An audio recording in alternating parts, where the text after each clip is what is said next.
Pag may Pinoy, may tugtugan. At sa taong ito ng Aliwan Fiesta, nagbabalik ang Festival Music Competition na Tugtog ng Aliwan. Kaya sama-sama nating balikan ang mga nanalo sa nasabing kompetisyon at alamin kung ano nga ba ang dapat nating mga abangan. Sa report na ito ni Rovic Manuel. Sa muling pagbubukas ng Aliwan Fiesta ngayong taon, may munting sorpresa ang MBC Media Group, hindi lang sa mga contingents, kundi maging sa mga dadalo. Muli kasing bubuksan ang Festival Music Competition na Tugtog ng Aliwan. Huling isinagawa noong 2017, muling matutunghayan ang tagisan ng galing ng iba't ibang pista pagdating sa tugtugan.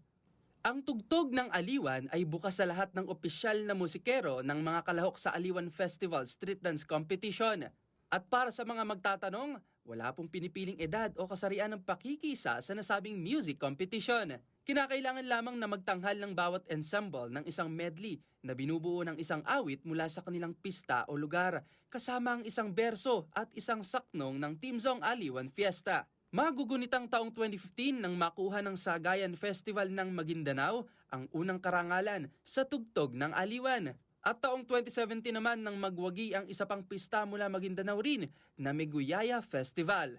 Sa muling pagbubukas ng Aliwan Fiesta sa June 27 hanggang 29, inaasahang magiging masigla at makulay ang mga pagtatanghal na tiyak na magpapakita ng mayamang kultura at musika ng iba't ibang rehiyon sa Pilipinas.